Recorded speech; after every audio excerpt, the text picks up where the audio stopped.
anti-Steinem stuff, then there's got to be a long-term plan, right, to change the culture. Yeah, and I mean, that's part of what I'm first trying to live what I believe and build a family, because I think that's important. Then I'm also trying to advocate this in a culture where it's not always celebrated. And I would love to just really go quickly around the horn, super quick. If you had to choose between, if you could only pick one, marriage or career, which would you choose? If you had to choose. Can we do that? Yeah, can I add one thing? So is it great, amazing career or beautiful, healthy family? That's correct. Okay, that was a if good you had to distinction. choose. Now, you can have both in life, but if you could only pick one. I would say marriage. Marriage. Yeah, the healthy family. Family. Marriage. Marriage. Marriage. Marriage. Marriage. And can I answer the other question? Yeah, of course, yeah. So I actually want to back him up on, you're not really in your prime once you turn 30. I know I got married at age 23. I mean, I was pretty, I was an athlete, married the wrong guy, became obese. Oof. Yeah, not now, obviously. But yeah, once I divorced him after I turned 30, the dating pool was vastly smaller. Well, thank you for defending me. I could have used you a couple months ago. So I'm in Phoenix, so. No, that's right. We should talk. No, and the last question that I'll ask is, I want you to think about it. If every single one of you said marriage, are you making deliberate steps every day to get closer to that goal, or are you making steps to get closer to the career goal? Starting with you, go ahead. Because I believe that in a marriage, since you're coming together as a contractual agreement, I do want to provide to a certain extent, just in case my husband can't. I am going towards a career. Okay. At the moment. No, and I only ask just, and again, we don't have to go on the horn. I think it's important, though, to answer your question. Far too often, we do not tell young ladies, if you have to prioritize one more than the other, would you rather have your tombstone say, CEO of a shoe company, or loving mother of 3 children and a wife? And if you would rather have loving mother and, of 3 children and a wife, then you should prioritize that more in your early 20s than your career or going to college. Because the tragedy is there are far more single early 30-something women in this country than married 30-something women in this country. It's the fertility rate's the lowest ever been, marriage rate's the lowest ever been, and it's because we tell young ladies you can wait forever to do this, and that's not the case for everybody. It's the case for some people, but not the case for everybody, and I think it's a tragedy. I think while even you have a family, you should... I'm trying here, man.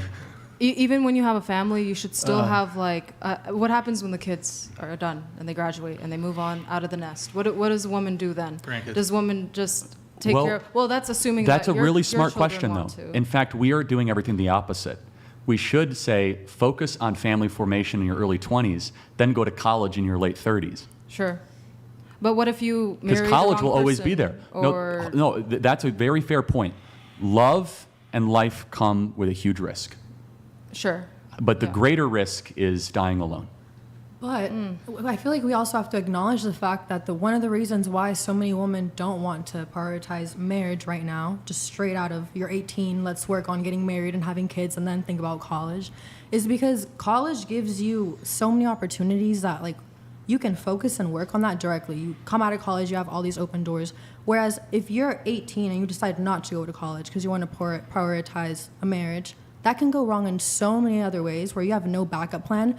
Now you're 25 making minimum wage, so much farther behind towards a marriage than the woman who already graduated college, who has financial stability to be able to have kids and provide for her kids. So that's where that's a fair point.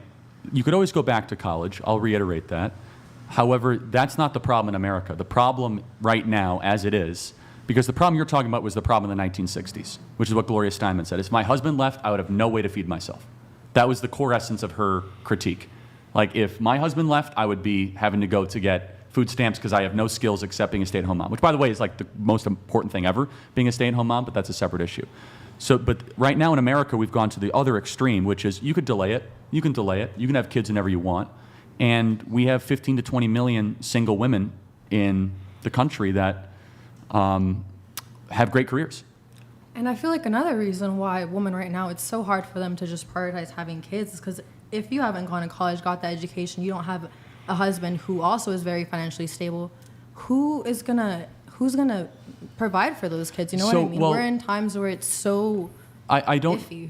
don't sympathize with that argument as much. First of all, if you get married, by definition, your costs go down because you have two people then paying for rent, right, or for a mortgage. So you can actually consolidate income.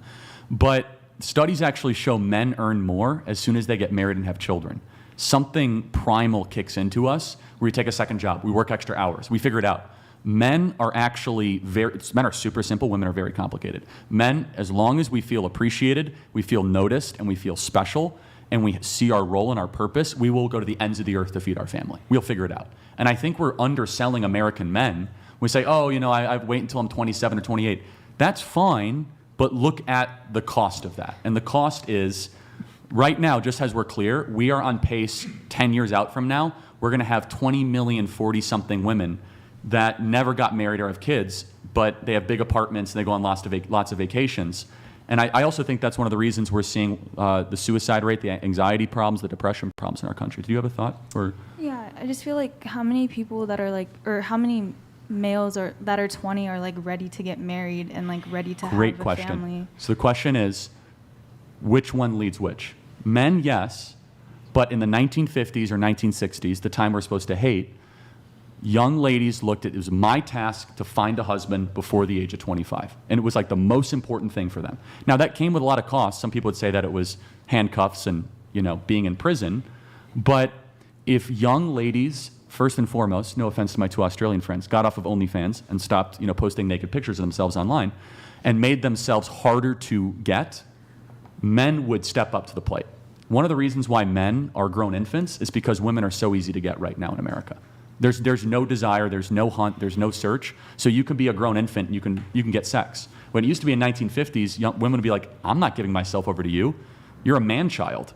Like, you don't even pay rent. You have nothing going for you. When now, unfortunately, you can pay $10 a month to go see a woman naked. No offense. Well, actually, kind of offensive, but Aren't that's you a guys separate like issue. $5? But Yeah, I think Sorry. but I'm saying no, that. that's okay. But to my OnlyFans friends here, do you think that you both want to get married, right, and have children? Yeah, of course. Do you think that you are more desirable or less desirable to a future husband when you post suggestive or naked pictures online? I think that we're entitled just as much as other people. No, you're totally entitled. You have freedom to do it. I'm asking you a Yeah. different question. Are you more desirable or less desirable for a It's man? always been the same for me. Like, I've always received love the same way, and that's pretty shit.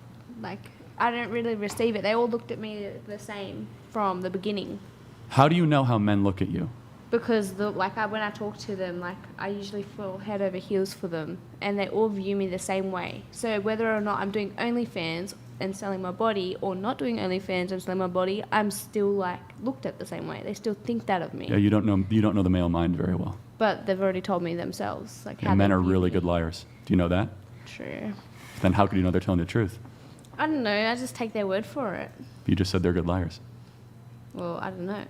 I'd say a lot of the guys that I know are more, I guess, the higher value type guys. And there's they actually- don't take OnlyFans girls seriously. No, yeah, and just- they Yeah, will never but look at them for marriage. some people actually do want exactly OnlyFans right. women and want to marry OnlyFans women and have kids with OnlyFans women. Erroneous! But very few. Erroneous! Well, hold Very on. few. Do you think those men are virtuous, high-quality men that won't cheat on you?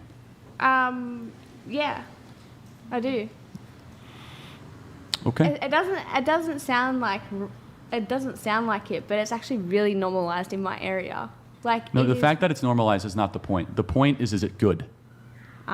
Is it right to post suggestive pictures of yourself online, number one? And does it get closer to your goal of being married for the rest of your life with a soulmate that you love? I feel obviously, I want to get married, and obviously, I feel like if I was with a guy and he didn't accept my past, I wouldn't want to be with him. Not your past, if you're still doing it. If he, Like, if if he you didn't quit- accept it, then So piss off. let me ask you a hypothetical. If you met a man and he says, I'm earning $2 million a year, would you quit OnlyFans? Okay, like that, yes. If they can make as much as I can, then yes, I'll So you would quit OnlyFans? But if they're going to say, stop doing it, but they're not doing anything with their life, then no, I'm not going to Okay, stop. so it's just purely financial for you. Yeah, Okay. yeah, Yeah, definitely. Would you agree it's just purely financial for you? literally, yeah. Okay. Do you think that you have more to offer to the world than your body? Of course. Yeah. Then why don't you do that? because I we just chose not to. yeah. Because you chose, but I know, but don't you I think mean, you're... we have more to offer, but we also want to be able to travel and explore. Okay, You know no, what I now mean? we're And getting be somewhere. So you adventurous. want a fun life. Yeah, a free Yes. life where we Okay. can travel, like live our life like young. Everything in life comes with a cost. Of course. And the cost for you is that your body will now be shared by tens of thousands of Yeah. people, not just your soulmate. Yeah. Yeah. But don't you feel a little bit of sadness that you wish that your body would just be sold with your future, shared with your future soulmate? I did have that mindset, and then like I feel like men actually changed me and turned me into this person. And Who did? A men? No, like Oh, men in general, like they just turned me into this person. I didn't plan my life going this way. It was literally a 1-minute decision, and I thought I might as well. They all view me the same, so I'll just throw my life in and do it. Well, But I feel like if a man wants to be with me and love me for who I am, then so be it. But if they're going to judge me for what my work is and what I do, then I'm not going to let them in my life. right. So the judging is a separate issue. I'm just, do you think the type of man you want, I imagine, is one that tells the truth and that is loyal to you? Yeah. That pool of men that you eventually want to have a family with, Yeah. do you think they will look fondly upon only fangirls? I don't know. Like, Yeah, generally, I don't know. I could tell you as a man that we look so lowly on OnlyFans girls, it's the equivalent to digital prostitution. Yeah. That's your opinion. No, it's not. Really? It's the average Western male. I don't know if it's Wait, like. what is his opinion? I mean, it's not an opinion. It's, Yeah, it is factual that the average Western male looks at OnlyFans no different than an escort service delivered digitally. Well, isn't it just objectively true? And I'm not that- trying to attack either of you. I think you're both victims caught up in this terrible trend. I just want to ask you, have you thought deeply about how this might get you further from your goal, not closer to your goal? Yeah. Yeah. Like, I have definitely thought about that. But Like, when, that's- I first started it, I was like, this comes with, like, consequences, though. So, like, I obviously thought about it and was like, but I'm going to do this, and obviously it's going to be harder to find a guy to marry, but I'm taking that risk. Yeah, I've always thought about just taking the risk. And I've always been like a risk taker. I don't really care about what anyone else thinks. Like, that's up to you and what you think. But if I think that I can get somewhere by it, then I'm going to do it. Do you both want children? Yeah. Well, I do, but I don't know if I can.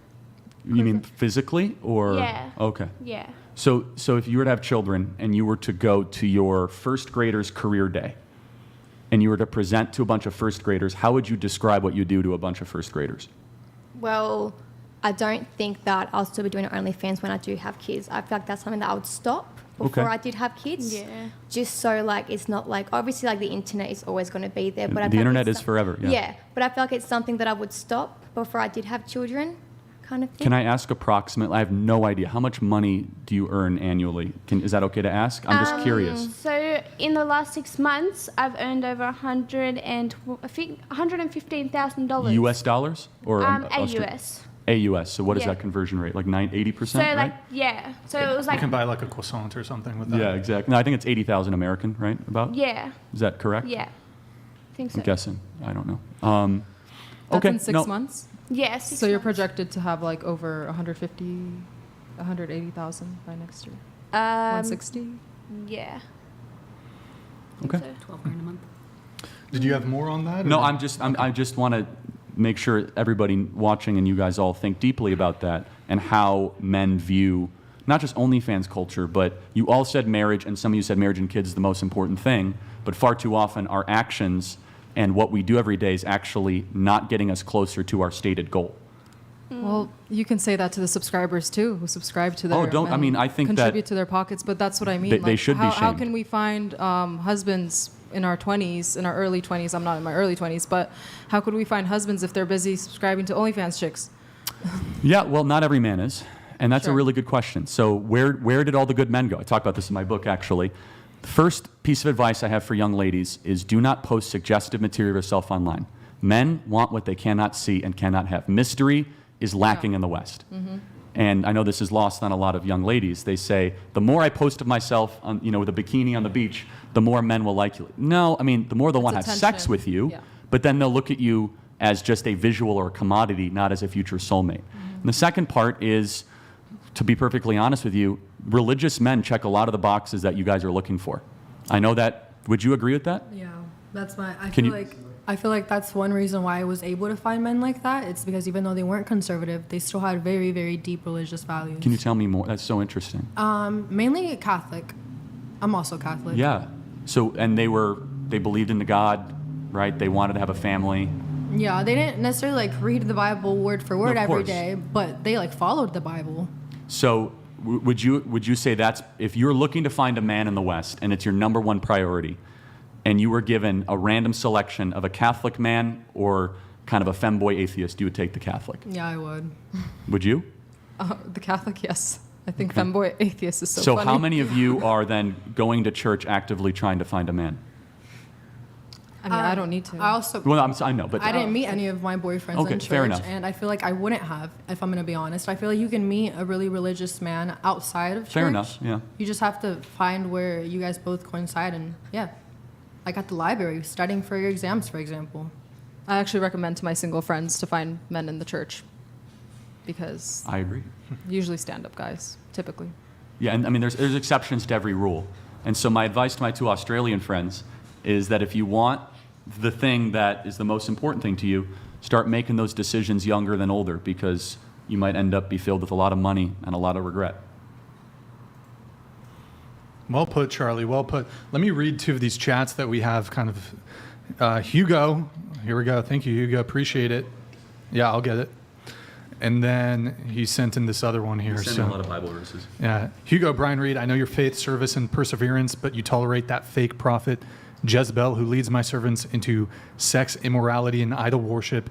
She refuses to repent, so I will cast her into suffering and make her followers suffer unless they repent, Rev 2:19-22. And then in this one,